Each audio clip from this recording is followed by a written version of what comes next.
my goodness, we're back. Unmute yourselves. Hey guys. Hey. We're back. Oh my goodness. Hey, welcome back. So I just started to do the Instagram. We're live on Instagram as well. Everybody, get excited.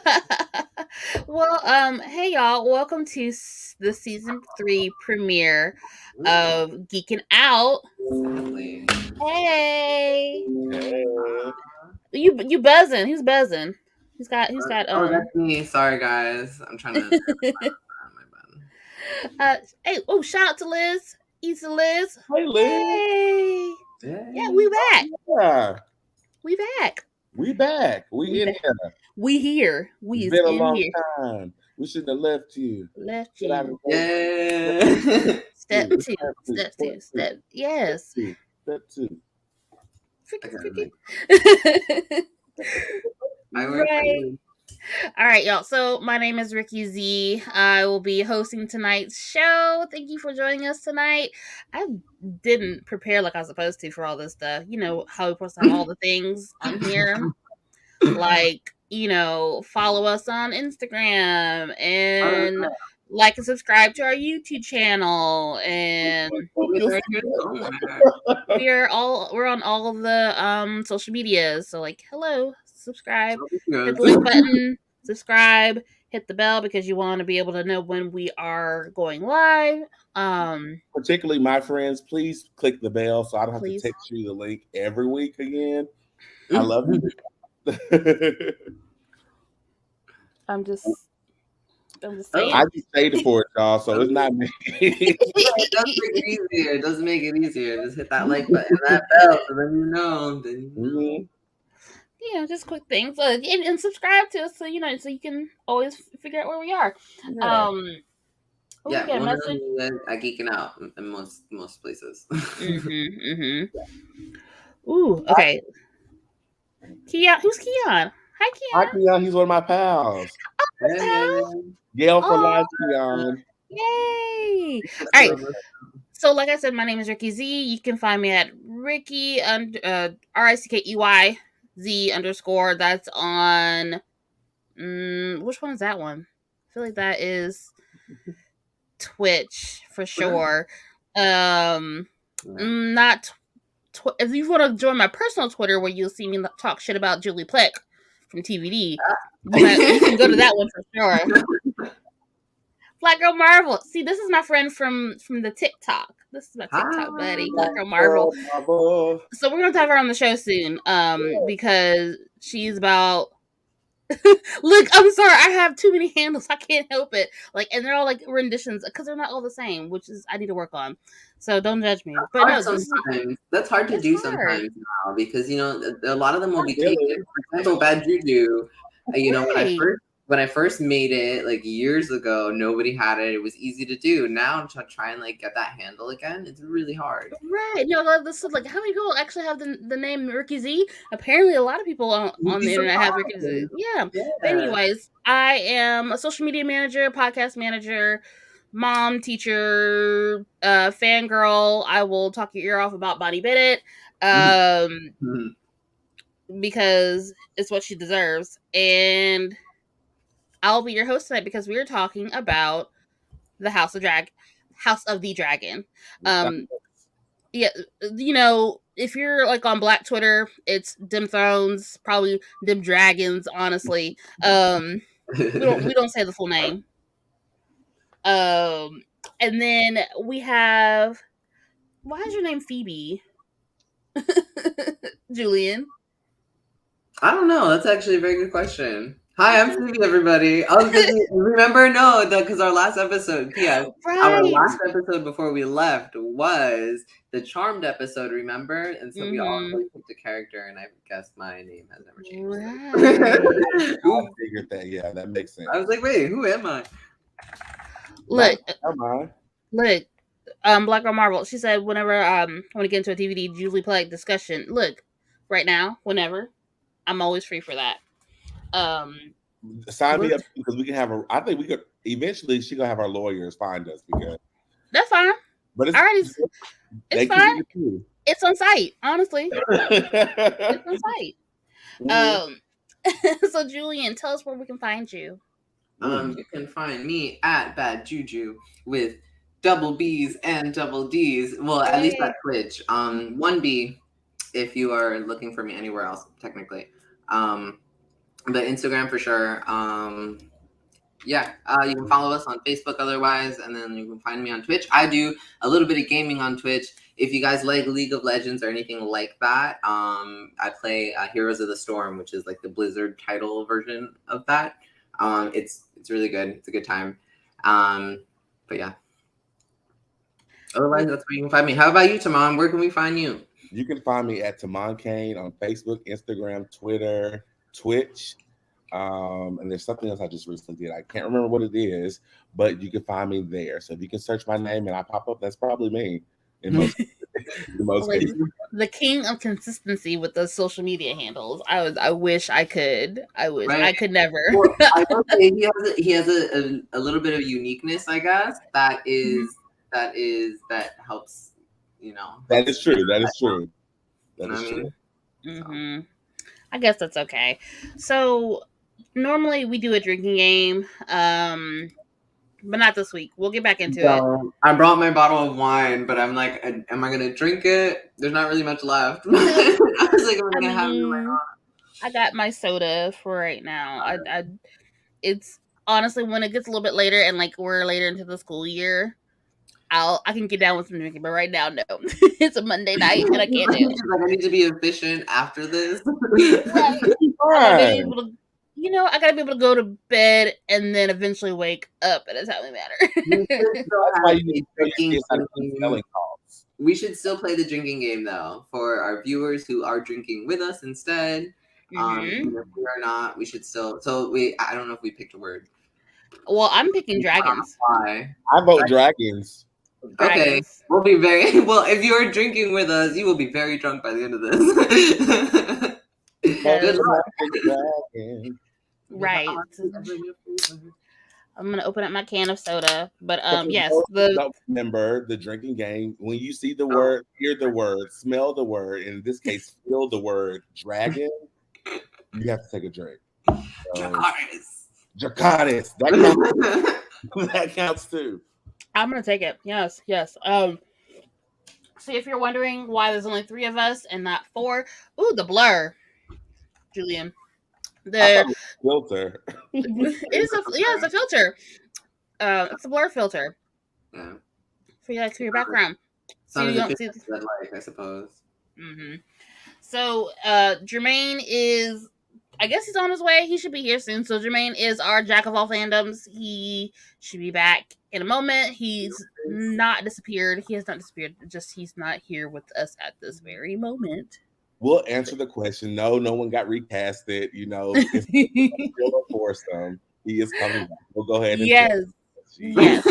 We're not gonna just get rid of a random sister and then add in another random person. No, sorry. No. All right, so thank y'all for joining us tonight. So first thing we're going to do is a Ricky's rant. Yes. I want to do a Ricky's rant today. It's been a while since I've done one. I feel like it's needed. Plenty of people probably have seen or heard, or it's been a really big thing lately, particularly with the announcement of a certain Disney princess in a live action film. On this rant, the melanation, the melanin of certain mystical creatures, feature in a token series in the series that we're talking about today, y'all. Oh, and not even just that, She-Hulk. Woke media, wokeness in media, wokeness in media is not a thing, y'all. And I'm gonna just throw that out there right now. Like all those folks that are complaining about, the fact that Halle Bailey's Ariel in Little Mermaid, the fact that there's black people in what's the House of Dragons, Lord of the Rings. Lord of the Rings too. Yeah. Mm-hmm. They're upset about that. They're upset about She-Hulk working with Megan Thee Stallion. Y'all, There's no such thing as wokeness. Woke is a term from African American English or vernacular English, depending on who you talk to. Wokeness just means to be aware. Woke just means be aware. Don't be sleeping on what's going on around you. That's all it means. And then in the last like 5 or 6 years, the term has been bastardized in particularly in like political media to mean diversity. Just like a undercover word for diversity, equality, Affirmative adding action. affirmative action, adding just a smidge of color into somebody's TV show. And That's not what all these things are like terrible. right. Like, I'm sorry, but like what? and then the links, the stretch, the reach people have. I mean, literally the reach people have to just the reach, okay, that people have for being upset about it. Talking about it scientifically isn't possible for a mermaid to have color. Unbelievable. I'm sorry. Unbelievable. Oh, because the Unbelievable. skin can get sun? Unbelievable. Not the fact that it's a mystical creature that lives under the water and not real. Also, because the sun doesn't touch the water ever. You know what I mean? Like, you don't get tan in the water. You don't get sunburn while you're in the water. You get all of this. Absolutely. Like, hello. Get out of here. My favorite was the one meme I saw. Sound. But actually, I shouldn't repeat it here. Anyway. I will say I 1000% agree with you. I have very strong opinions about inclusion in television and in film. And there may be polarizing views from different sides of the track. Right. But, I'm all for making it inclusive and diverse when it makes sense to the storyline. Not fiction. Well, fiction, but not a Disney character.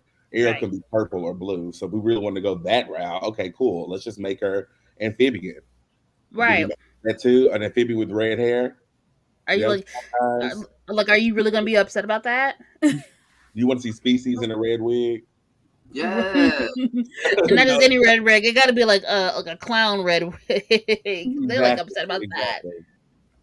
But let's be real though, because like with the issue with Halle Bailey, there is an issue because the director said he saw her perform at the Grammys one good time and said, I need her to audition for this role. She auditioned, was the first one. And he said, and he said that she set the bar so high, the only other person that could reach that bar and go over it was Halle Bailey herself. Yep. Look at that. I mean, if you want to talk about, well, why can't we get the best person for the role? Why does it have to be about color? Well, there we go. We got the best. We got the person in the room.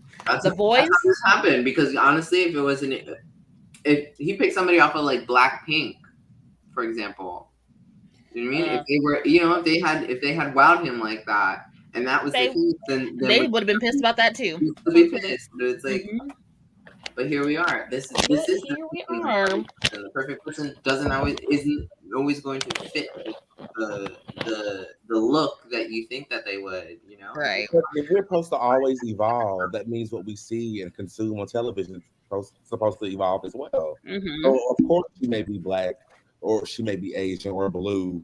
Who knows? She may be a lesbian too. We don't know any of that. I'm not saying that, that. I'm not saying that at all. I'm just saying, who knows? But these stories are created in a time that reflected what the audience could consume. That has changed. Right. You can handle more aggressive tones or themes. So, like that brings a very good point when you're talking about, because of hearing the argument, especially when it comes to, period media. So something that's with a medieval, otherworldly type of background, like Game of Thrones, like Lord of the Rings, like Wheel of Time, even, and it's supposed to be reminiscent of something like Europe back in like medieval times, and people automatically assume that there weren't black people there or people of color in general. There are plenty of people of color. P.S. But out of all those, Wheel of Time has definitely got a stronger on that, because they have by far. Oh my god! no, So many different cultures in it. Organically, is it systematically? They wove in those different ethnicities. Right. That story. And I'm just saying, like when you consider the time period of what it's supposed to resemble, like they were people of color back then, as opposed to how they have been written, where it's through the gaze of every character is white.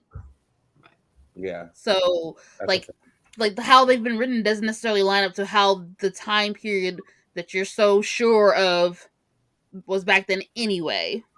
a majority, maybe. Yeah, but the thing is, with fictional worlds, they're not they're like directly reflective of like 1342 Sweden. Like 1342 Sweden might have been mostly white people, and especially when it comes to the nobles and stuff. But in a fictional world that's supposed to look like 1522 Sweden or whatever, they can have whatever's there as long as the architecture and the clothing looks right. Right. They can be whatever ethnicity they need to be. And really, and the thing is, like, they're also like this. It's a world building in themselves. Like Game of Thrones is literally its own world of itself. It's its own world. So, like, why not? Why not have these things? And even more so, to your point, in a fictional world like Westeros and in Game of Thrones, it doesn't matter what we make people. We can make them whatever we want. They can be purple. They can be black. They can be whatever. Exactly that. Or like an Ariel. So all of this to say, get over it quickly. That now. Reminds me quickly of She-Ra and the Princesses of Power. One of the things that bothered me about that series, they turned Mermista into like an Indian girl. Fine. Beautiful. They gave her like Indian clothing or whatever. But she's a princess of like this mermaid kingdom. Or it's supposed to be a mermaid kingdom, but it's like a seafaring kingdom. Ooh. They made her very Indian, but nothing else of the kingdom. Nothing else of the kingdom. See, that's nobody else right in the kingdom. Look, if that's another thing. When writers, TV writers, come on, I need y'all to really think about it. When you have people of color in your stories, in your movies, in your TV shows, books, whatever, you're going to have to follow through, and that means going beyond just the character. But if you're going to give them some background, you have to incorporate that with their background, with their backstory, their family, their surroundings, things like that. You have to do that, or it just feels inauthentic. For an example, having Bonnie Bennett, all of Bonnie Bennett's spells being Latin and not really reaching back when her ancestor was Ketsia, and she's back in Egypt and the Golden Age and all those time periods. So I know they wasn't speaking Latin like that. They were probably, but she was definitely speaking other languages versus Latin. And so that was a problem. But you get to originals, and bring now me the Swahili. Exactly. Now everyone's doing French, right? Or Haitian Creole actually, but everyone's doing Haitian Creole in the originals. What was Bonnie? Look, that's a whole nother. Ooh, someone's got the sirens going. Fix it. Sorry, that's us. Oh man, okay. Well, okay, so first of all, welcome back, Jermaine. You can find Jermaine on Instagram as Jafar, and it's the same on Twitch and TikTok and all those places. It's the same on TikTok and YouTube. Ooh, okay. Yay, this is our Jack of all fandoms. We're so glad for him to join us. Thank you. Thank you. I'm so glad I got this to work. You've been so booked and busy. I'm like, is he going to be able to sign his contract for the next season? Stop.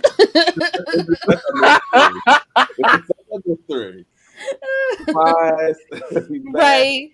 We're just like, not gonna lie, I spent this entire break trying to get like home internet, but like not like stupid satellite. Like HughesNet is so bad. It's so bad. The speed, like it. Okay, if it's satellite internet that's supposed to be for my house, why is my phone's hotspot faster? That question. Yes. That question. Tweet that. You should tweet that to them and ask Honestly. Because that's an issue. Like, why is that my phone hotspot is faster than my Ethernet cord? I don't understand. Make it make sense. I have a feeling it's tiered. It might be tiered. You know what I mean? Depending on how much I mean, like, I remember like getting like the highest when I was back in my apartment. So if y'all couldn't tell, like, I've moved. Yeah. But when I was back in my apartment, like I ended up getting like the highest speed for my internet. I think it was at least a gig. Yeah. And it would still mess up. Like, I'm trying to stream. I can't, like, my kids literally could not watch anything on using the internet. Be like, y'all can watch some DVDs. It's really bedtime for y'all. Y'all really shouldn't be up anyway. Like, they could not be on the internet for nothing. Like, don't even have your Alexas on. Turn them Alexas off. You can do it. Don't ask Alexa nothing. You ask Alexa anything, that's it. Don't say Alex. Don't say anything close to Alexa. No, don't even say, "Hey Google." Okay, don't even do it. But Ricky, to be honest, I found some of these memes and gifs very hilarious. Of what? There was one of Ariel, Chloe playing Ariel, and then beside it was Martin Luther King biopic with Mel Gibson. Stop. Yes. It's very disrespectful, but it was hilarious. Okay, but also, so why that made me funny? Let me also bring up that point too. All right, it's not a good comparison to ask. Well, if we were to take some of those classic black with black characters and made white people in it, like, would y'all be upset about that? Number one. Yes. All right. So number one, we have one black Disney princess in the how many years have we had Disney princesses? One. And let's remember, she spent the majority of her movie as a frog. But also, her blackness ties to her character. She's a poor black girl in Louisiana trying to start her own business. Someone mentioned, what if we took the story of Roots and made it all white? That's some dumb shit. That's very disrespectful. That's so disrespectful. I you know what? Someone mentioned an all white color purple. I want to see y'all try. Like, oh god, everybody's going down. Right, like y'all are completely forgetting like a lot of these stories, these classic stories. Most of these stories that we all go up for, their blackness. The blackness is rooted in the story. It drives the plot. Like, it's part of the story. Y'all. Even the Bible. I'm sorry, guys. I didn't have to say that. Y'all better find y'all real picture of Jesus. It's true. And then they act as if like they haven't throughout history. That's my point. Systematically whitewash characters consistently. Like, it has happened so many times. Who played Cleopatra? So many instances. Oh my god, Elizabeth Taylor. But like, what if we made Pocahontas white? Pocahontas was a real person. Mulan.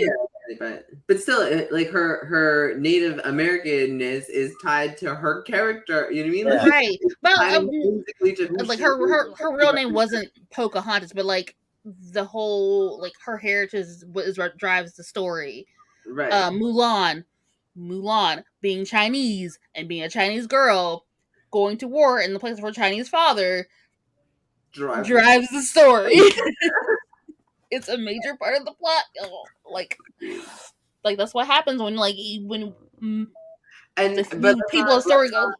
let's not act as if they wouldn't try to make her a white girl anyway. Yeah. But it's the completely forgetting that a lot of the stories that feature or star people of color, stories of color, like that drives, that's part of the plot, that's part of the characterization, like them being Latina or black or Asian, like that's part of the story because a lot of our stories are based around those things. What's a shame is that they don't realize is that in itself is like a racist indication. You get me? The only time we're made any space for us is when the story is intrinsically about us. You get me? Right. There's no other way to whitewash it. So we have to be in it. We have to tell that story that is our experience and things like that. That's like the, you know, that there's a Emmett Till movie coming out soon. Oh yeah. Like would you want to change that real child as a real child and change the race of that story just to make yourself feel better when like that it wouldn't make sense for the story because it's all part of the situation, like it drives the plot of the story. That one we wouldn't even have a movie. So. Right, thank you. It wouldn't be an Emmett Till story. Right. It wouldn't. It would be a Caroline story, probably. It's like making Martin Luther King white. I'm sorry. And literally his entire struggle is about blackness, you know, and the entire play, you know, everything that makes his story a story is about blackness. So it's like, like making him white would just make the story not really there, essentially. So it's yes, like, it's a stupid comparison. Yes, but because before we go down like a bigger rabbit hole, just so y'all know, Geeking Out is moving to every other Monday instead of every Monday, because you know, it's hard. It's hard to do this every Monday, but it's okay. But for now, we're gonna go to a quick commercial break, and I'm super excited for y'all to see this because this is the teaser, the opening for a new project that's coming out next month. So get ready. Yay!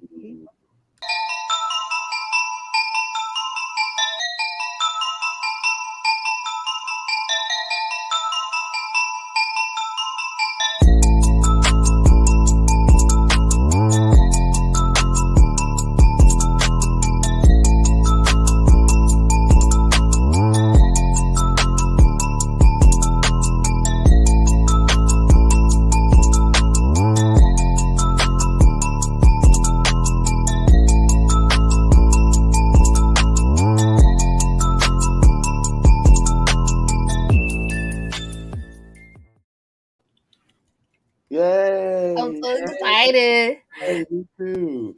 Tell us about it, Tamon. Yes, me and a bunch of my horror buddies, we came together. I have this show called Scream Kings, and we are discussing everything you can think about horror related and some really funny and cool things. Even if you're not the biggest horror fan, you will love the show. Ricky was there. She has an episode with us where we talk about witches and werewolves and vampires. Oh my. Oh my. Oh my. Time, so make sure you guys tune in. You'll start seeing promos and trailers very soon. It's gonna be a hoot. I'm so excited. Ooh, hi Marcus. Hi. So yes, I'm so excited for that to start. It'll be in October. You'll start seeing some promo for that soon, so keep an eye out for that. Especially because you know we're in the beginnings of the spooky season. Yes, we know that October is Halloween month, but like September is when the spooky starts to come out. So yes, okay. So let's get into it, y'all. Them dragons. Take a drink, y'all. Oops. Damn dragons, y'all. Okay, so sorry for anyone who's been watching or was watching on Instagram. My phone kind of overheated. Oh. So I was like, oh, she needs a break. Doing phones today is not the thing. No. Oh, so okay, yeah. Story time, really fast. Julian dropped in the toilet. Oh man, can I tell you? It was a really like like a heart-stopping moment. I was like, no, and I like reached in after it without even thinking. I was just like, ah. I mean, it was fine. I already like flushed and stuff, so everything was like clean. But I was just like, I didn't even think. I was just like, no. Oh no, I hate it for you. I hate it for you. I know. So really, I'm just sad about like the pictures. It's always the pictures that gets me. I'm like, Right. it's the one thing I never like, put on the cloud because it always takes up all the effing space. And it's the one thing I always lose. I hate it. But that's anyway. why I got I have my business email, but like at some point I just start adding pictures to that email, to that Google Drive, because it's got the most space on there. Eventually I'll go through and delete stuff, but like, whew. I just pay for more space. Hi, Bobby. Bobby. That's one of my fellow Scream Kings. He has a dope podcast with another one of our Kings, Michael. You guys should definitely check it out. I'll drop all that info in the chat. Yeah, I can do that. Drop it in the chat. Yeah. Also, we'll make sure we follow Bobby, follow all of us, and especially Bobby, you got to send us some promo to promote your podcast on here. You'll do. Actually, Bobby, drop your stuff there. Yes, absolutely. And we'll share it on screen. Yeah. All right. Okay, so let's go ahead and start with if you guys remember when Game of Thrones was hot and popping, how long ago has it been since Game of Thrones ended? Jesus. So like in the earliest seasons, early aughts of Game of Thrones, that was the hashtag Dim Thrones. I'm gonna just say Dim Dragons. I'm sure someone has. I haven't been live tweeting. Drink. So do people live tweet like that anymore? Do they? I don't know how to do it. So. I mean, I've never done it. Do it all the time. Or anyway.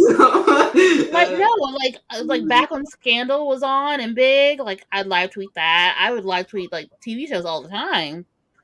I don't get on Twitter enough for that. Isn't that bad? And like when I watch House of the Dragons, like I'm not watching it like live in real time. I'm watching it probably 30 minutes after it's posted on HBO Max. Yeah. No, that's how it is right now. I literally had to binge it because after the first couple of episodes, I was bored. Oh, really? Not bored. I just wasn't like, wow. But that's how I was with the original one. I had to watch it. The first 3 episodes to get hooked into it. That's understandable. And I think right now, because so here's the problem that we are getting with shows lately, and particularly with like big epic tales, is that when we are starting over in a sense, so we're having this issue with Marvel, or people are having this issue with Marvel in Phase 4, where like after we've just ended on this big epic battle of some sort, and then we're starting back at the beginning, and so now we have to go back to the ground level and build, and people aren't patient enough to let it build. So like right now we're building things. There's been several heavy moments in right now in the first 5 episodes, but like if I'm assuming it's supposed to be several seasons long, so if we're doing that, it's got to build. It's got to build a little bit. Like it can't be in game already. No, but it's great. It was just me connecting with the characters for me. Like I'd end up really liking the daughter, Rhaenyra. What's her name? Rhaenyra. I end up really liking her. I like her a lot. And then towards the end, I started liking her her BFF. Former BFF. Yeah. I didn't want to say that. Oh, sorry. Spoiler, y'all. If y'all haven't figured it out yet, we're gonna do some spoilers. Oh yeah, spoiler. Allison. Yes, Allison. Yeah. Yeah. So I do like her a little more now. Like, you know what I mean? She's grown on me a little more. Well, I'm most excited to see her recast. Yeah. Ooh, yeah. Oh, yeah. You know who that is? What is her name? So like Olivia Cook. Yeah, Olivia Cook will be Alison Hightower. Mm-hmm. Who will be the new Rhaenyra? The new Rhaenyra will be Emma Darcy. I don't know. Yeah, like I'm really liking Millie Alcock. I mean, so let's say like right now, Millie and Emily Carey, uh, acting in these first 5 episodes have been great. So like, I'm kind of excited to see what they do later on. But like, I kind of miss the younger versions of their characters. Yeah, but I'm excited to see Aura come back Mm-hmm. on screen, and she's gonna kill that role if she's a bitchy queen. Yes. All right, so let's do a little recap. So we have we're about 200 years before Daenerys, um, and we have the Targaryen ruling Westeros, King's Landing, um, and this is not necessarily in the beginning of their reign. It's like towards the middle, getting towards the end of their time on the Iron Throne. And so we have Viserys, who has been named king instead of Princess. Is it Rhaena? Rhaenys. I think she's Rhaenys. Rhaenys. So we have Viserys, and then the queen that never was, Rhaenyra, I think. Rhaenyra, who is actually the daughter of the previous king. Mm-hmm. But was passed over because he decided to do a small council and let them choose who the heir would be. Which shitty on his part. So right now you have Viserys, who's kind of like meh as a king. Oh no, I like him. I like him as a king. Stop, thanks. I don't like that everyone keeps calling him like weak and all these other things, and I'm like, actually, I think he's actually working for the people. You know what I mean? Yeah. I don't know if he's necessarily working for the people as much as that, like, he's kind of gotten himself in a predicament, like, which is really no fault of his own as much as it's part of like the patriarchy. Is that like, okay, so King's Landing, like, they will not bow down to a woman as on the Iron Throne. So you have Viserys, and so but now he has to go through the mission of like having an heir, and for the longest time it's just Rhaenyra for what, good decade or two, 17, because we don't get Aegon until all the after other his kids first have wife. died as infants. Right, exactly. So like you're kind of like having to go through the process, like getting another wife after your wife has died in childbirth, and like making sure that new wife gives you an heir. So, but by that point, that first episode, Emily, or is it Emma? Her name's Emma, who is Viserys' wife, Rhaenyra's mom, dies in childbirth. She did have a son, but child died in childbirth. And he died so 2 now, hours later. yes, then Viserys is being pressured by his council, particularly Otto Hightower, which is the hand of the king, saying, "Hey, you need to get married," pushing his daughter in his direction. Viserys' issue is that he is a kind king. He cares about what other people thinks, and he's so caught up in tradition. Yes. And so caught up with what the council thinks, because he likes being king, but he's not like a tyrannical king, and he never lusted for that power. He never wanted to be king so bad that he's willing to like stab people in the back for it, like Daemon is. Right. I'll give you that, because he's not power hungry. I think what's getting to him is the pressure from outsiders to keep a hold of the throne, and what does that mean for him? Like, what does he need to have to keep it there? I think I love the fact that he's like a father also, and I Mm-hmm. like that he leads with I think he leads his people correctly. He feels like a stern leader, but also he's about the kingdom, and that's what I really like about him. The throne above all else, and I get that, and I respect that tradition. But he also allowed for his daughter to become heir, so he's trying to move the thing forward. I think he's a really great king. Actually, he's flawed, but who isn't? Right. Now, so Mm-hmm. here's the thing with naming Rhaenyra as heir. Part of it is, number one, she should be the next in line because she's the oldest. She's She's the his only firstborn. kid. She's the only kid at this point. But we also know that it was kind of like a slap in the face to Daemon, which is Viserys' brother. So Mm-hmm. technically, according to Westeros' tradition, the first male should be considered the heir. Mm-hmm. And because at that point he didn't have any living sons, it would go to Daemon as his heir. But he did a whole switcheroo and said, "No, what? Nah," because Daemon's acting. He's reckless and He's wild. He's wilding out. We're gonna Damon's name Rhaenyra. wilding. He was wilding. He's He was wilding, but like you couldn't necessarily say he wasn't doing his job. You could, because he was going above and beyond Above me. his station Mm, He's just for of what he like. That he was scene when essentially being he like and the gold cloaks were like, Amir. "Oh, King's Landing is a mess. We have to go right. through and get rid of all the dangerous people." And they're just walking through the town and just And just pointing at tearing people like, stuff "You, up. you're a thief. You're a rapist. You Right. like." Yeah. They weren't even catching people in the act. They were just like accusing people and killing people up for it. Yeah. Oh my god. he reminds me like Damon from Vampire Diaries. Just reckless. A Just badass, and I like that. And Eric Northman from True True Blood. Blood? Mm-hmm. Yeah. They have that same swag. Something in me about the brother makes me think he's the that Frozen King. I can't think of his name. Oh yeah. So that's a theory. Yeah, that is a theory. Yeah, something about that makes me think that he's going to end up being that guy behind the wall.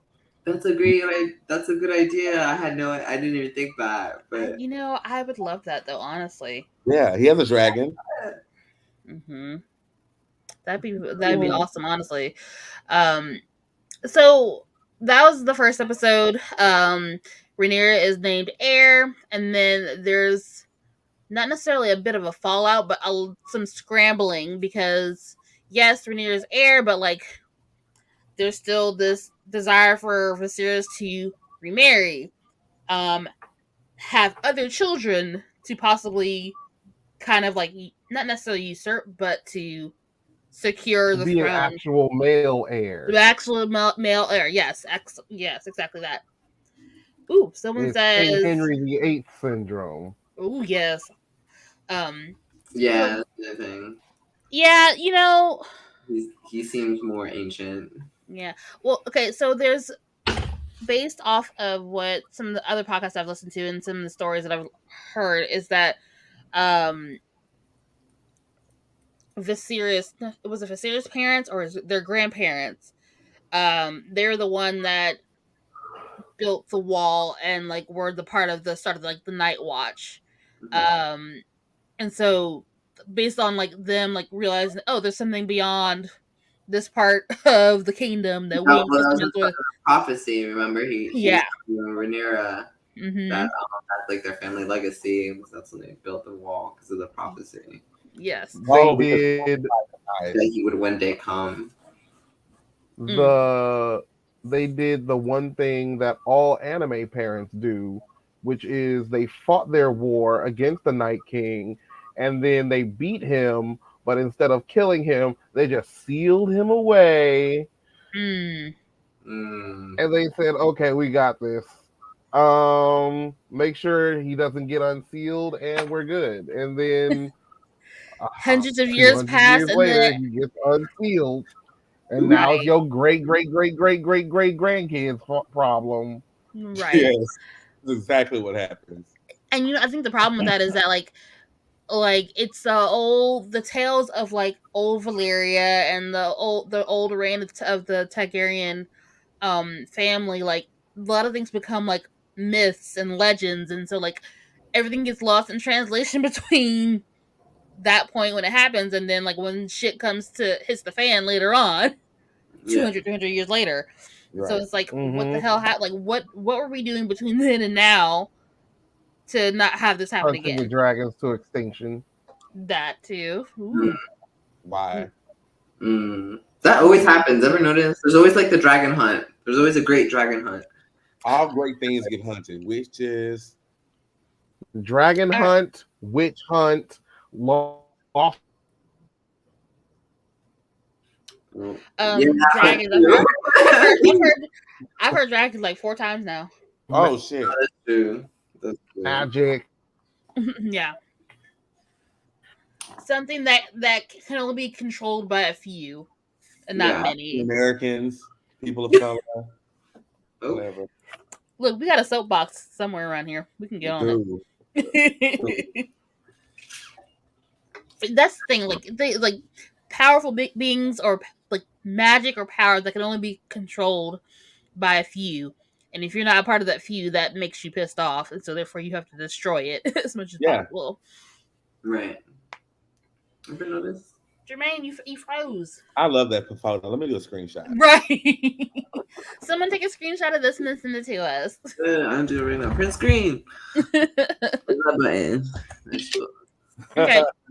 So, all right. So past the second episode, we're all seeing just kind of like the fallout. Oh man, the fallout of Viserys choosing Rhaenyra as heir. Trying to get married. Corlys Valerian. Who they're distant cousins, right? So so Corlys' wife is cousins, which is the queen that never was. Sorry. I hate it. So they are trying to marry off their daughter to Viserys. She's 12. He's like, nah, I'm good on that. Even though there would be some advantages, except for the incest stuff, to that pairing. Then that would have been the houses that he does. And then instead he chooses Alicent Hightower, which is the daughter of the Hand of the King, which starts the strain between Rhaenyra and Alicent because they are A1 since day one, and not so much anymore. And then I think one of the things that like kind of bothered me was the time jumps. So between at least like the first 2 episodes, there's probably like a few months of a time jump. Between the second one and the third one, when like 2 or 3 years. It's about 2 years because by that point when we get to episode 3, Alicent has had Aegon, and he's about to turn 1. So got married, got pregnant. That's at least 9 months, and then another year for the child. That's about 3 years. And then next episode after that, she's had her second child because she's pregnant in that third episode. Yeah. She's popping out some babies. Bless her. Mm-hmm. Yes. So we see another time jump. By this point, Rhaenyra is 17, 18. Like people from other houses are asking for her hand in marriage. And she's like, nah, I don't want that. Right. And that's pissing him off because he's getting pressured to marry her off, but also like he's getting low-key getting pressure, or yes, because his hand is like sly trying to like make moves like about this. He's trying to get his grandson Aegon to be named as heir to the throne over Rhaenyra. And Rhaenyra off, then she can't be heir any longer. She'll be someone else's queen, right? Lady. So, and as used as a pawn as women were and are, as a way to gain more power and whatever. Right. And the thing is, like with Alicent and Rhaenyra, like their relationship's already strained because that's not her stepmom. She's given birth to a couple of her siblings now, one that could possibly be named as heir if the king felt like it. And like Allison's trying to like keep a hold of that idea of that Rhaenyra is supposed to be heir. Until she lies in the next episode 4, about her maidenhood. Because of course, if you know the history of Targaryens, they are into incest. they keep it in the family. The situation with Daemon and Rhaenyra. Daemon takes Rhaenyra out into the whorehouse. Wives go out to the streets. Someone peeps and sees them doing stuff they weren't supposed to be doing, and sends it back to Hightower and tells the king there's this whole issue. She's trying to deny the fact that anything happened. Technically, not much happened with Daemon, but she did get it done with Sir Criston. Can I just say how hot and bothered she was after leaving the? She was. That's why. That's why. The first night she could. Here. Here. And she had also, that was kind of rapey though.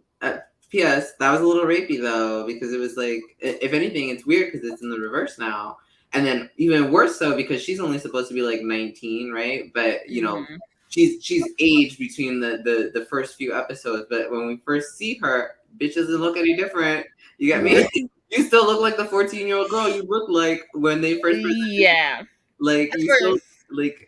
This is already awkward as it is, and then the one. And so the thing is though, like this is giving like Sir Criston like a complex in a way that we see in this most recent episode where like number one he took an oath to be chaste. He's supposed to be like Templar or whatever, right? He's because of the Knighthead he's supposed to be chaste, and so that's done messed up.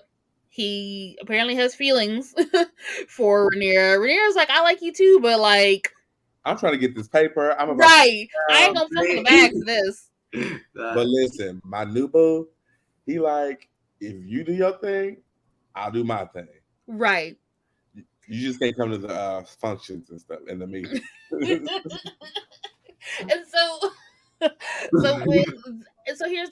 with the supposed, well, it's not supposed, but like as far as they know, they don't really know what the real deal is up until this last episode. Daemon's claiming that he took her maidenhood, and he really didn't. But he's like, "Let me marry her," which is kind of his way of securing his spot on the throne. And I guess I don't know if it's hard to tell with Daemon.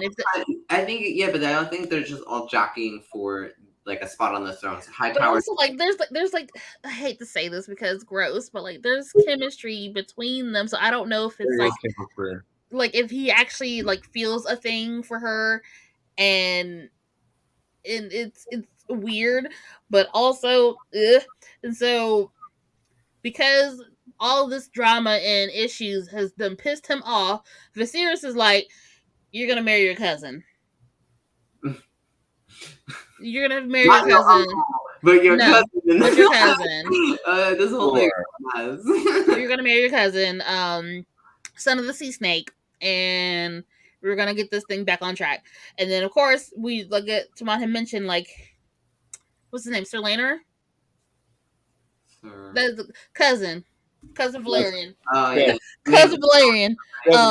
Yes.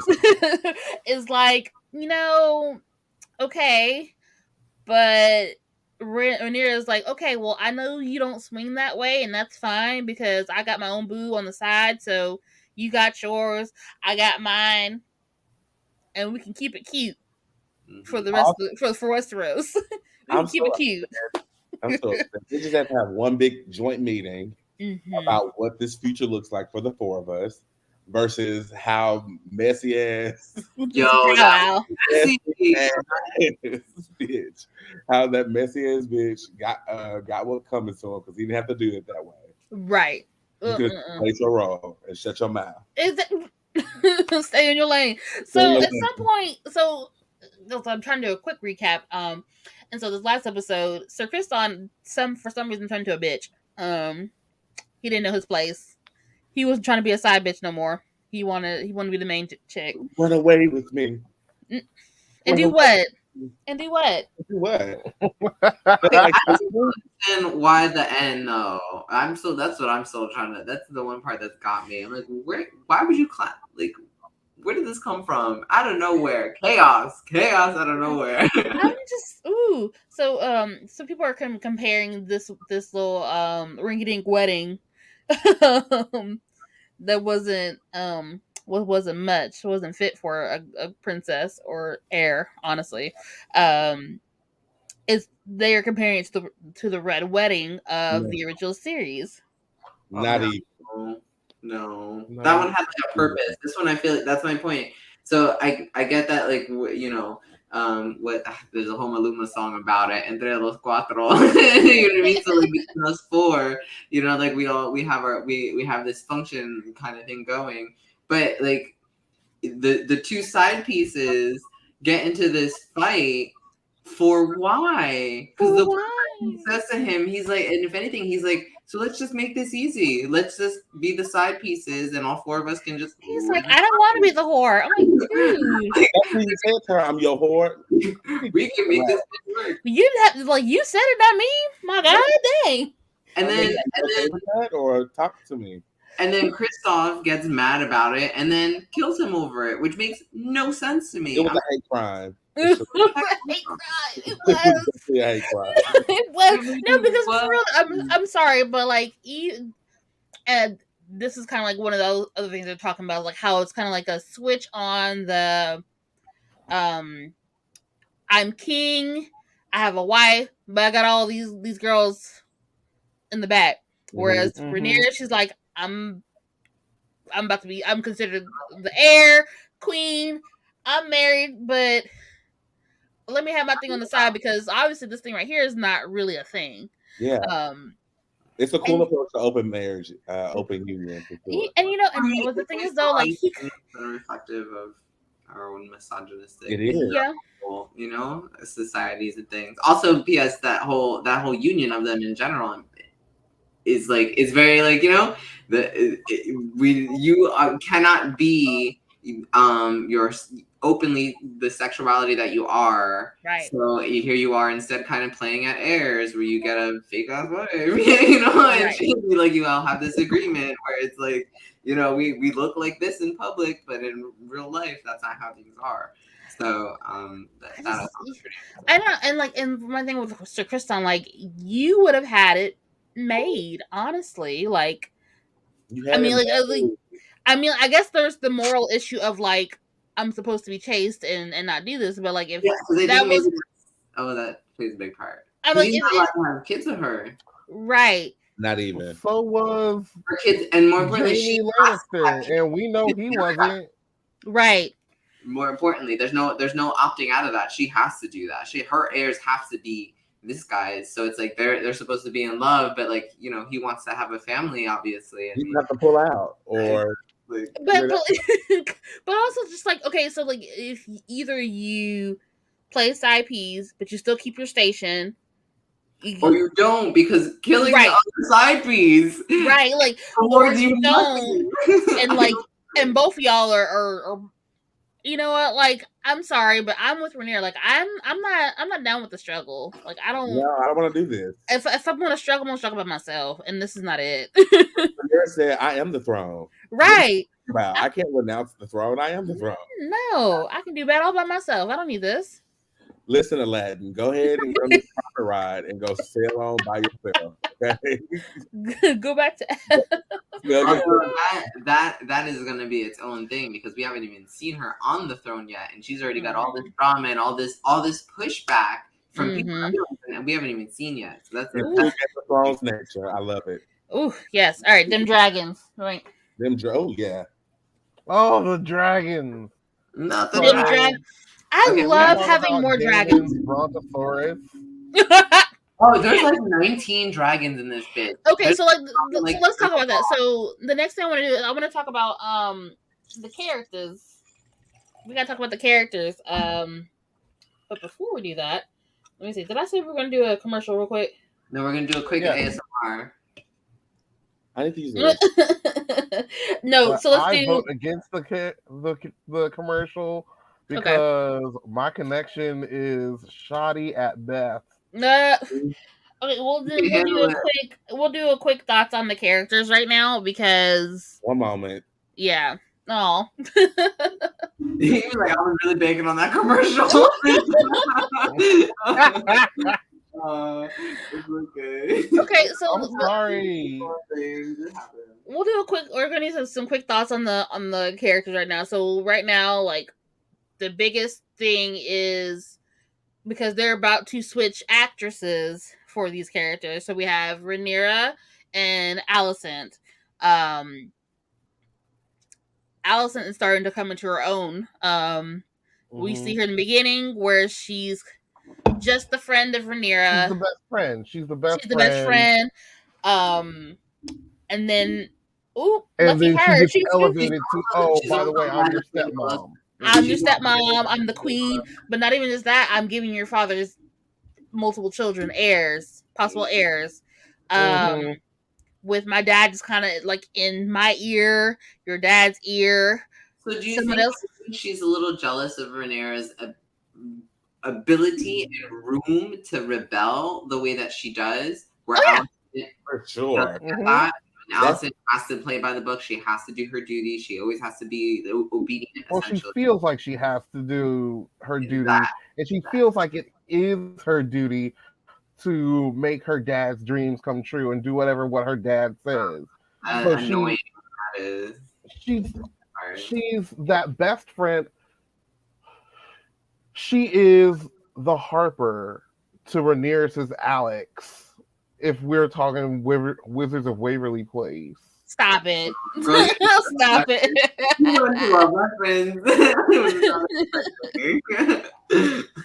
Oh my goodness.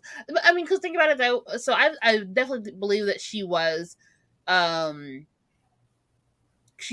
jealous because at first she starts off as her dad calls her the homeliest girl in the kingdom, like, but she's not, like, rude, right? And so right now, it's supposed to be a good thing. No, homely is supposed to be a good thing, which is everything worse. The whole point here is that I think that there's actually a little bit of like even more incestuous nature there, where even her Hightower, the hand, has a little thing for Alicent, his daughter, which is I don't think it's that deep, but at the same time, if you as a parent have a hot kid, you have eyes, you know your kid is hot.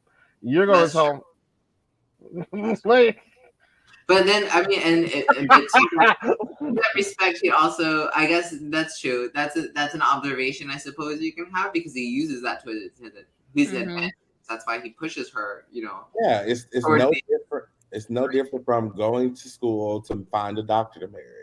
It's all about strategy and planning for your future. And I think Hightower took advantage of the fact that, like, yes, she's very quiet and like subdued, and I think that was able to push that as a good alternative for Viserys to eventually marry, because they did have these little intimate conversations, and it wasn't like she was being your idea of like overly aggressive and like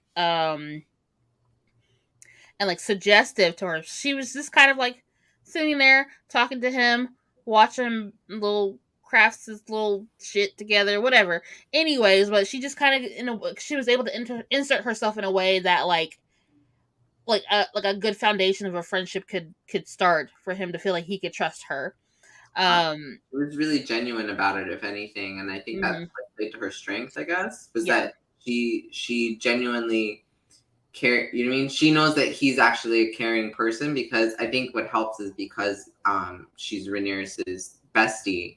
She already knows this man. You got me? She's like, that's my best friend's dad. Right. So just like, oh, I know this man and stuff. So like, I know how he is. I know. Okay, first of all, Jermaine, what is happening over there? Have you? This requires a print screen, everybody. Oh my god! Everyone, 3, 2. Alright, this is poor guy. He's gonna be so sad when we put this on the internet. Oh, I can't. He's back. So the thing is though, like, so she's jealous, and she could be jealous of the fact, her best friend is at one point heir to the throne, but also when she gets this opportunity, she's like, you would think like becoming queen or queen consort would be like, that's like the ultimate like dream for a young girl at this point.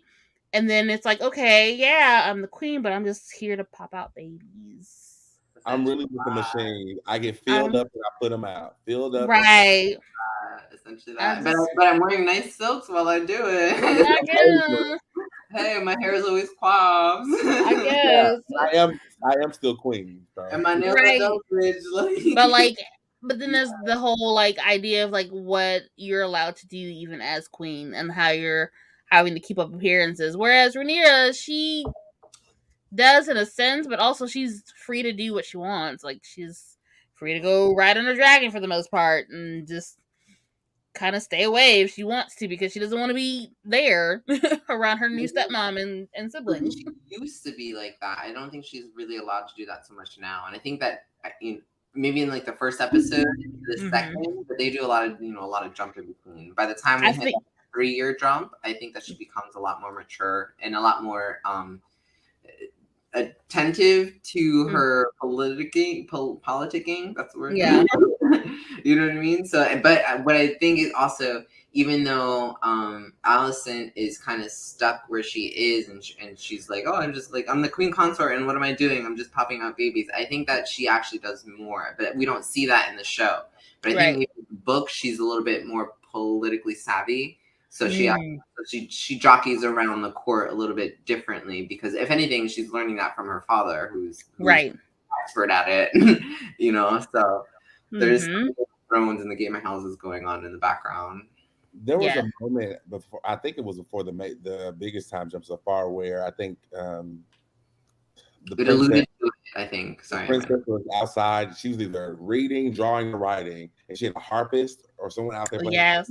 And then the queen consort, she told them to stop, and Rhaenyra wanted them to keep playing, but the queen consort told them to stop, and they stopped. And then she said, "No, she did. I'm glad she actually established and showed dominance in that scene. Right. She was still the queen, and I think she needed that."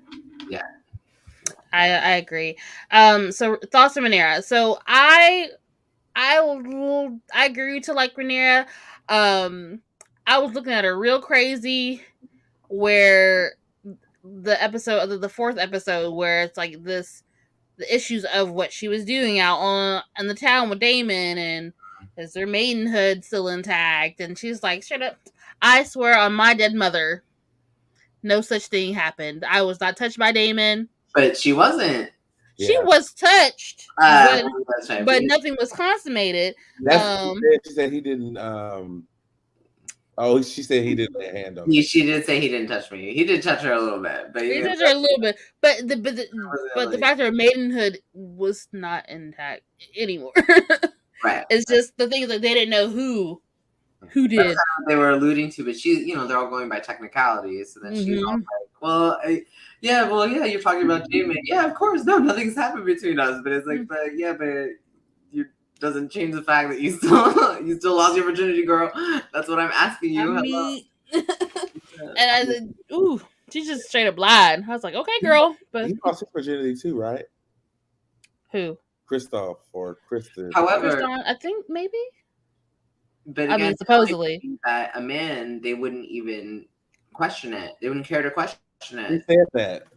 Daemon frequents that fucking whorehouse. Right. He was in love with one of the whores who is now the matron of the whorehouse. Like, Daemon told the king, we used to do all types of that type of when we were her age. What are you talking about? Right. But you can't do that when you're woman, because your maidenhood is a selling point. All that patriarchal tradition and stuff. Right. And the king's only arguing point back to Rhaenyra when she was like, if I was a boy, this wouldn't be a thing. The only thing he can say is, but you were born a girl.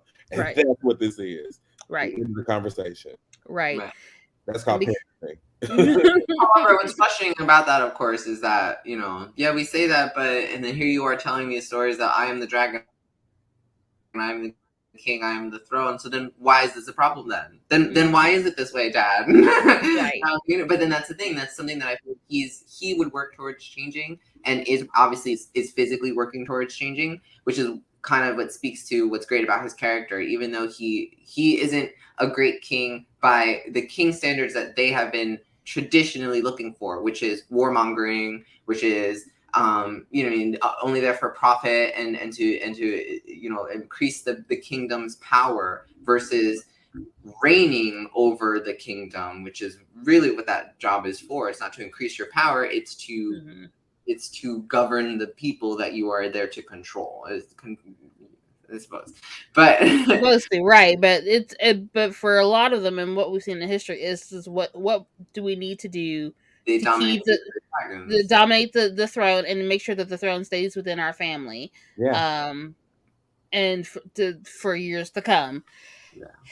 And we see that eventually that it only lasts so much longer, but and then it was cool we get introduced to the Lannisters. Like that was exciting. Yes.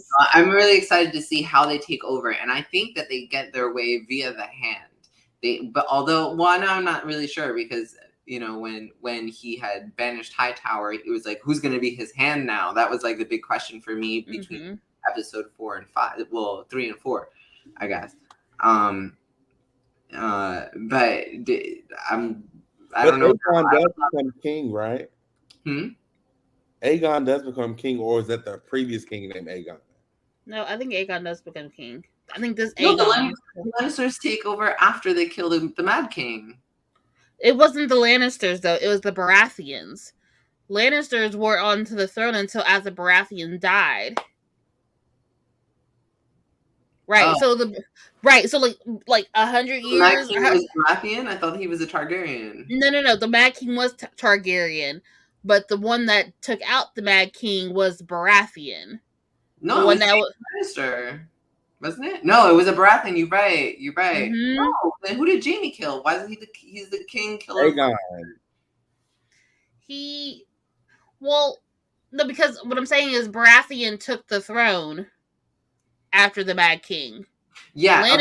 Okay. Because the Lannisters married into the Baratheon won that fight until the Lannisters usurped them in one way or another. But it was the Lannisters who killed the king. I think that's why the King's he was the Kingslayer. Is that right? That was Jaime Lannister was the Kingslayer. He's the Kingslayer, so it's like he killed a king. He killed the Mad King. He must have killed the Mad King. That's what it was. Okay, so the Lannisters, because we get introduced, we see the formation, not the formation, but we see them introduce the Golden Army, which is like the Lannister army essentially. So it's just like, I wonder how they end up being, how they tie them in entirely. So I was wondering, like, because the Lannisters take power somehow, but we actually see that technically. It's like you don't see that till later, but like you hear the introduction of later, though. Castle Rock, and the pride and joy of the Lannister family is Castle Rock, their home, and how they're building it up to be like King's Landing away from King's Landing. So that's like, but you can see like the arrogance of a Lannister with that one introduction. The arrogance of Lannister. He killed Aerys Targaryen. Who? That would be the Mad King, right? Yeah, that's the Mad King, Aerys Targaryen. Okay. I see. But it's cool to get introduced to some of these other houses. Yeah, I'm loving it. And their ancestors and stuff, because they're long-standing houses, and they're ones that we know from Game of Thrones. So it's like, here's them back in the day, still being the same old fucking Lannisters. Right. But it was just so funny though, because he comes up to Rhaenyra and it's like, just kind of giving her wine, and he's like trying to talk real smooth to her, boasting about Castle Rock and like a great place to house some dragons, and she's like, "Excuse me, what do you think? What are you talking about? Oh, when we get married. Excuse you? Right. No, sir. I ain't saying nothing about that." And him be completely confused as to why she would not to. Right? He's like, hello, have you seen me? I'm a Lannister. Toothpaste. Nope, I'd rather get in with the knight that's supposed to follow me around. Charming hair toss and the whole night. Like, why would you pick it? He's Gaston for 100%. Yeah, absolutely. Okay, but what's cool though is that they show the spirit of the conflict in the Lannister family, wherein they have a lot of arrogance, but they also have a vein of like sure-headedness, I would say. Mm-hmm. So like he has a twin brother who's not like him at all. So that's like, oh, there's, and of course it's played by the same character versus them like getting twins or something like that. So it's like the twin is just some minor character either, you know. So we meet the arrogant Lannister, but then we also meet the twin who kind of stands to show that Lannisters aren't all like that. You know, and I think that's like the he came in with all the confidence of a 1980s high school jock. Speaking of that, speaking of the 1980s high school jock, the Heathers musical is on Roku channel right now. Oh, I saw that. And it's really good. So, but like, of course, it's the jocks if you've seen the original movie. But that just reminded me of that. Just random thought right there. All right, so who else? Like, what are the other characters that have you like? Okay, I like the Valerian King, whatever his name is, and like and Corlys. Corlys and Rhaenyra, who is the one queen who never was. Yes. I'm here for that union and their commentary in the background and like their observations. I really like them as a family. I understand like they're just trying to make it in a way while being like good rulers, because he's also on the small council, so he like, you know, he has the king's ear in a way. And so that makes me wonder, like, at what point does that family disappear? Like, because the Valerian, like Valerian, like, is gone. Like, by the time we get to Game of Thrones, like, we don't see any more Valerians. Right. I mean, and probably because of because at some point they're trying to get to the extinction of the Targaryens too, because by the time we get to Game of Thrones, like together, like being so Daenerys and her brother are in hiding. So you know, if anything, you know what? Perhaps do we think it starts here? No, it comes much later. I'm looking at the family tree, but I can't remember enough names to understand it. I don't know, because I believe Lena is married off to Daemon at some point. If I've done because at the end of this last episode, you saw them talking when they were dancing, and now he's trying to woo her, kind of a thing. So actually, when I first saw that, I was like, "Oh, that's great," because now that kind of relieves Rhaenyra, because it wasn't like at the end, but it was towards the end before they announced that before Rhaenyra was like, "I'm definitely going to be with Laenor." I thought that was going to be the alternative. I was like, oh, that's perfect then. So now to marry those houses, Rhaenyra doesn't have to marry Laenor. Instead, Ian will be that link with the sister instead. That's what I was kind of hoping it would kind of work out. But then, no. She was like, no, we're getting married. No, we're doing this. So right now we're having a race. So if you guys don't know that we are also on Twitch, and occasionally when we have some things going on Twitch, we get a raid of some people coming to watch. So if you're watching, thank you, Doug's World, for coming to watch Geeking Out. Please stay as long as possible. We're talking about House of the Dragons, or Dim Dragons drink. And if you're ever a dragon, take a drink. Every time you hear the word dragon, you take a drink. We all have a beverage of some kind. If you're just joining us, please try and bring one. Next time I will do better and have an actual drink. It's okay. But yeah, so like we'll eventually see the downfall or the extinction of House Valerian. I feel like they happen at the same time with House Targaryen. When they become both extinct, I think they come extinct. And I think that's probably the downfall of them trying to combine their houses. Although, I mean, yes and no, because it is good on their part to bring their two strengths together, but they can't exist as themselves only, you know. But then who's to say this isn't it? You know, when Rhaenyra, she's heiress now, which is already controversy as it is. So then you have, you know, whatever causes her downfall, if Valerians stand with them as their strongest ally, they're gonna fall with them as well. Right. Very true. It might be here, and it might just be because she's a woman, and because a woman becomes queen, and that's it. The shit hits the fan. Right. All right, so we're gonna talk about like our thoughts of the plot or the storyline. So I'm gonna start with you, Timon, because you said that like it started off slow and dry for you a little bit. You had to watch it a couple times to get into it. Yeah, I may have misspoke, but it was like more of me connecting with the characters. I knew stuff was happening. I knew they were world building. I knew they were doing everything they needed. I just wasn't there yet with the characters, and it took me to sort of like binge. I saw 1 and 2, and then I rewatched them all the way to episode 5, the most recent episode, and then I love the story. I love the story. And you know, you really don't have to like take that back though, because like I said earlier, like we're talking about these shows that are this show that's coming off from, luckily it's a bit of a time break between Game of Thrones and now, but like you're still kind of feeling the effects of the expansiveness that Game of Thrones had, and the bit of controversy that last season had, as far as like whether or not the storyline was good, whether it was rushed, and the writers for that show are they worth a damn or not. So because like the two showrunners for Game of Thrones don't have anything to do with this one right now.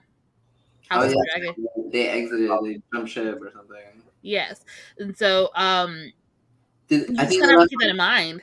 Negative terms, maybe, because I know they were in the talks of like creating other stuff for HBO, and I'm not quite sure if those came through or not, or if they were in the process. One Game of Thrones spinoff got canceled.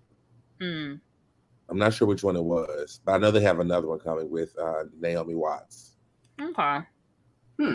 But I find the story interesting. The time jumps are weird. Yeah. The next one, they're going to be adults, so it's going to be readjusting, and that's how it was with Game of Thrones. It was so many characters, so many places, right? So many things that are important. So I had to just sort of adjust to being back in this world again.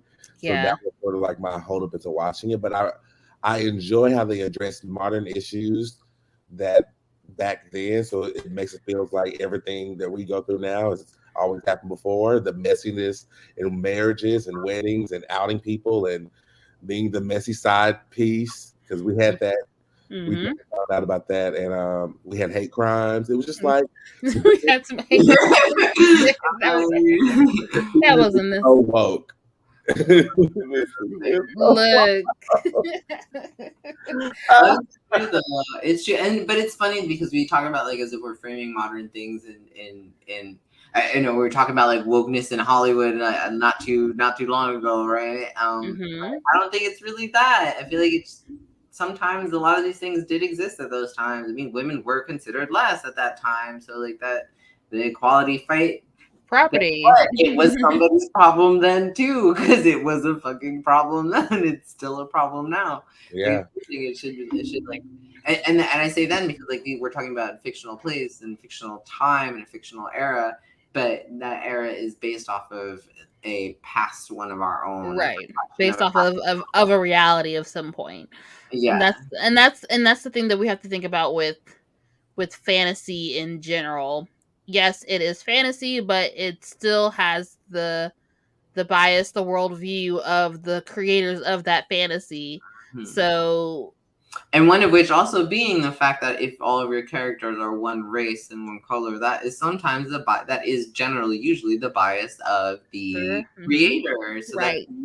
That is also in itself not the Bible to go by. Right. You can't. You can let things slide there. You know where you can't let it slide is when it's culturally, intrinsic to the plot line. Like you can't have that plot line without that. So then it makes sense to no one's asking for like for Zendaya to play Princess Diana. No one's asking for that. Like things like that. No one said exactly. Meghan Markle, yeah, but well, Meghan we'll let Markle should. Same story. You know?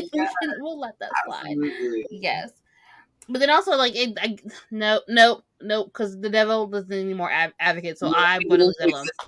Do it. No, because I mean, because if you think about like with like Hamilton and like the idea of like telling our history with the people of today, but fuck that. So I mean, like well, Hamilton was entirely different as well because they changed not only like it was more than just like changing the race. It was really the whole vibe of it. It was entirely different. The whole vibe of it was ethnic. You know what I mean? So honestly, and it's not as if there weren't white people. No, there were no white people actually on that cast. There were no white people on that cast. If anything, more because of the stand against the fact that there is no space for colored people. That they are subject to. There's so much nuance in all of this. There's so much nuance. That one especially was nuanced because they said specifically they weren't going to take any white cast members because they themselves, they were giving opportunities to a voice that were otherwise getting sidelined, marginalized. So that was the reason for that. So that was entirely different. That's called reverse racism, and that's also a topic on Twitter. So that's a topic between certain people on Twitter. Okay, you're on the wrong side of Twitter. Okay, you know what else is a topic between certain people on Twitter? The Earth is flat. You know what else is a topic between certain people on Twitter? That Trump should still be president and he didn't lose the election. You know what else is a topic for me? We can go for days. So we can talk about all the topics that are on the wrong side of Twitter and the wrong side of TikTok if we need to, but that's a whole nother episode. Okay, let's do another quick commercial and then we'll start to wrap things up. Okay, y'all, because it's about to be late and Mama's gotta go to bed. Yeah. It's sleepy time. All right, we'll be right back.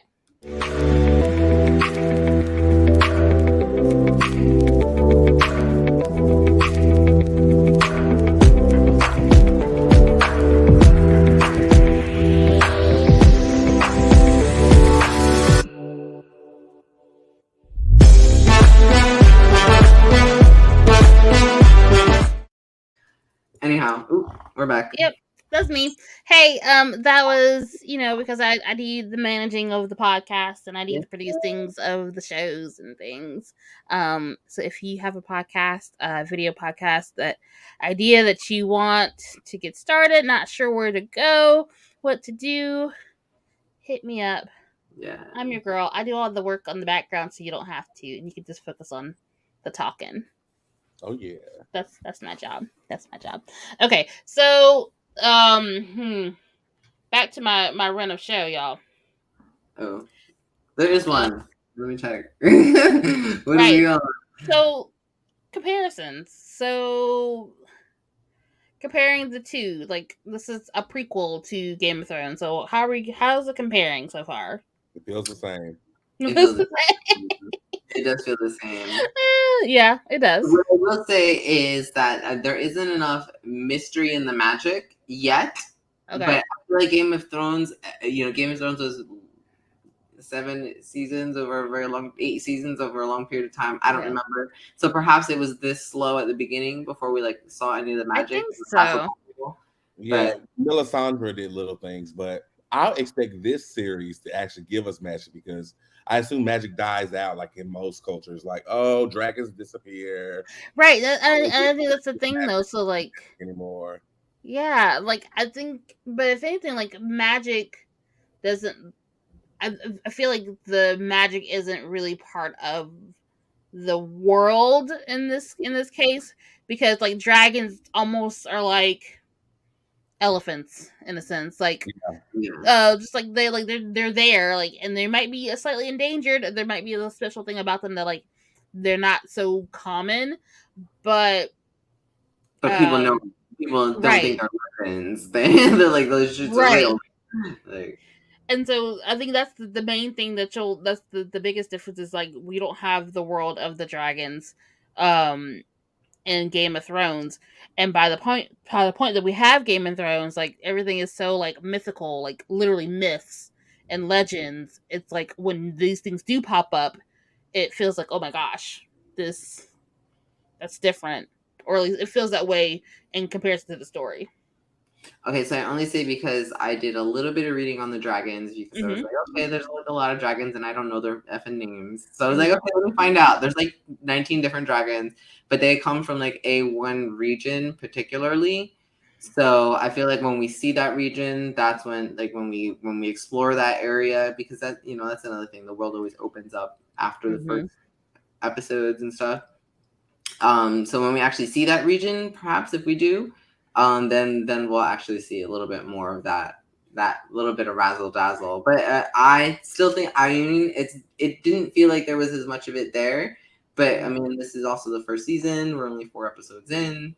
Right. I feel like it started the same way, but they are very heavy on the Game of Thrones part, which I'm here for. I'm all about hearing the theme song. I'm all about hearing the theme song, and the opening sequence is my fave still. Oh, so I was watching this thing. If you pay attention to the opening sequence, it changes as the bloodline changes. Oh. So the Hightower bloodline now, from the first episode to like the third episode, Mm-hmm. you know, those bloodlines now connect, because before Aegon, Aegon and Alicent and stuff. So it's cool. I like that. So I'm about to really start paying attention to that part. For me, because I'm always just stuck on the music, that I really enjoy. So, like, any other comparisons right now? Like, because a lot of times, like, the big houses that we see in Game of Thrones aren't big yet. They are still like big houses, but like they're not as prominent. That's what I love. I love that even in their birthing stages of as houses, their essence from where we saw them in Game of Thrones is still present. Like the Lannisters, they look like sneaky, backstabbing. Right. It's another word I want to use about colonizers. They look like those type of things. Yeah, it's just very full of themselves, and then Baratheons are just.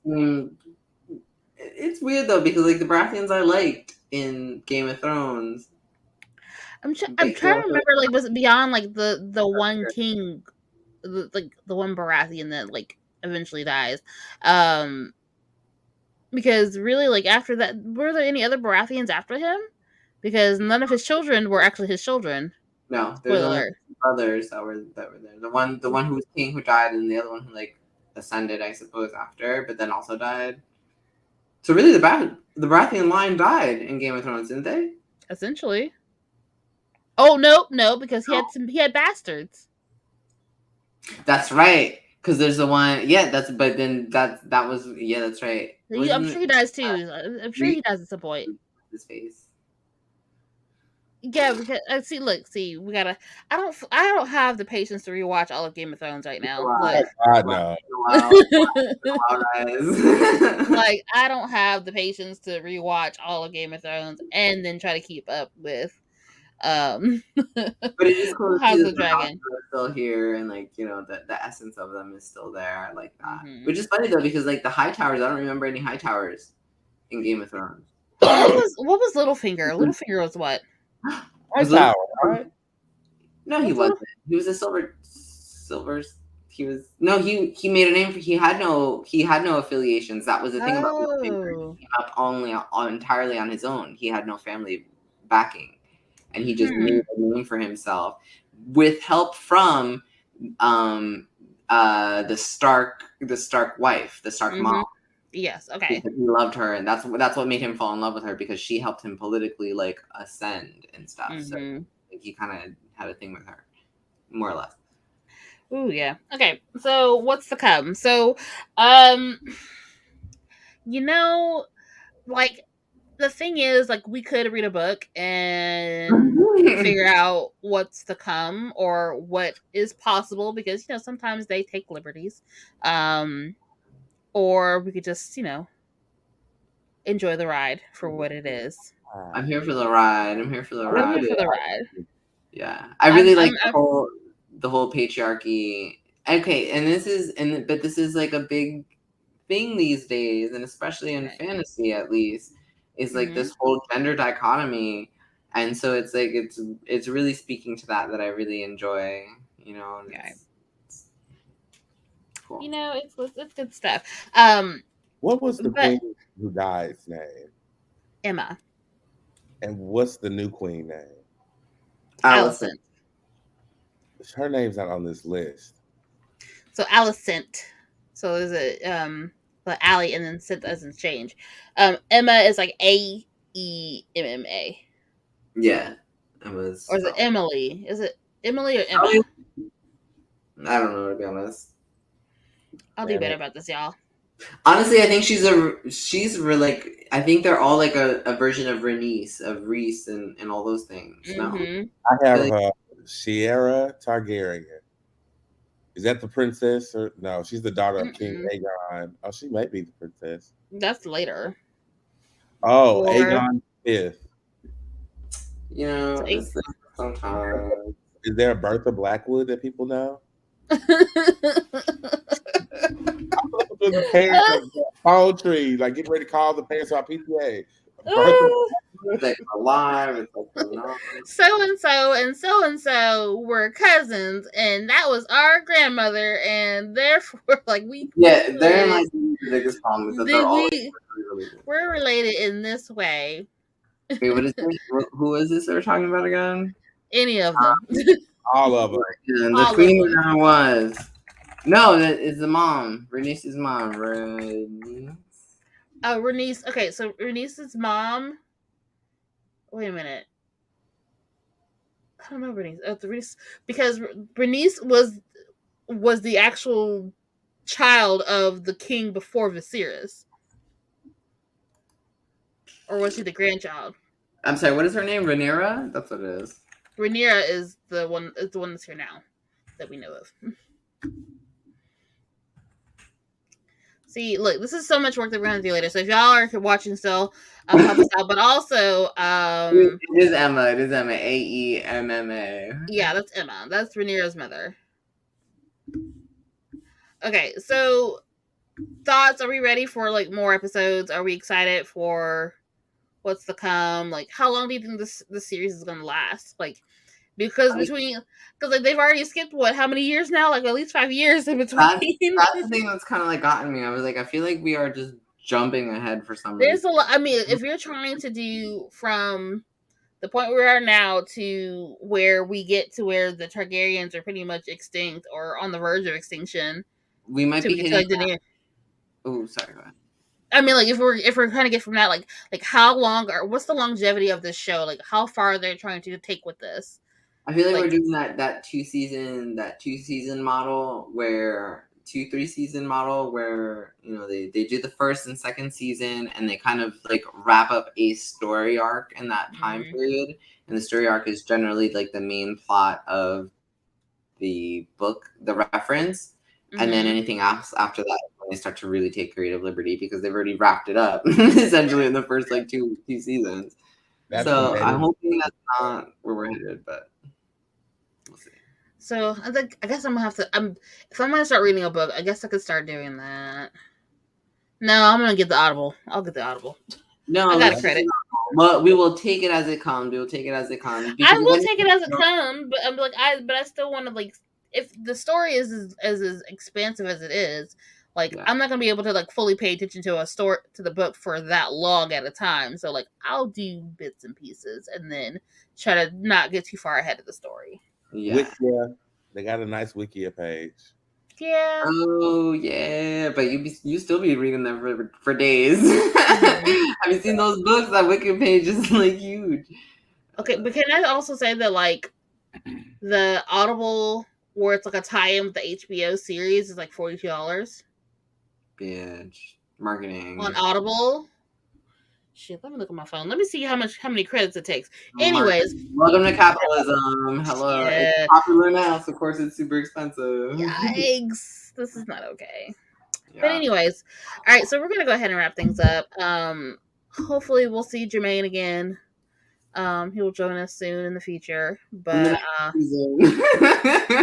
real soon. All right, so let's wrap it up. So, Julian, where can they find you? Oh, you can find me at Bad Juju, double B's, double D's on Instagram. Well, on Twitch, 1B on Instagram.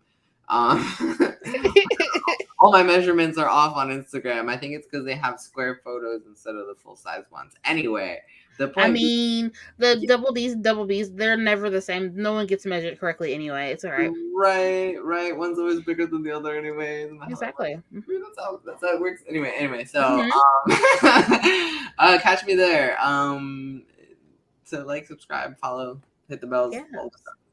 Yes. All right, Tamon, where can they find you? You can find me at Tamon Kane on Facebook, Twitter, Instagram, Twitch. And you can also find me at Scream Kings, and coming soon, October 12th, Wednesdays at 8. And you can also find me on my book page at Saucier Saga on Instagram. So do all of that. When's book 2 coming out? Sooner than you think. Ooh. I'm still waiting on my first copy of the first book. I know. I'll sign it. Thank you. I appreciate it. Then you guys can find me. Okay, all my socials. All right.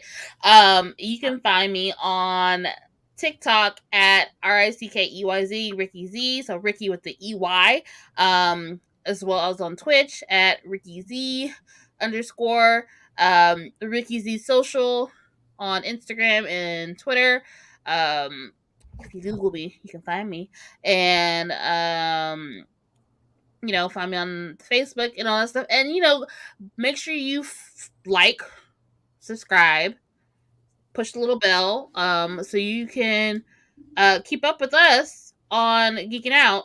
On YouTube, we also have an Instagram account. We don't have a Twitter. I don't know if we're ready for a Twitter yet. Twitter's a lot.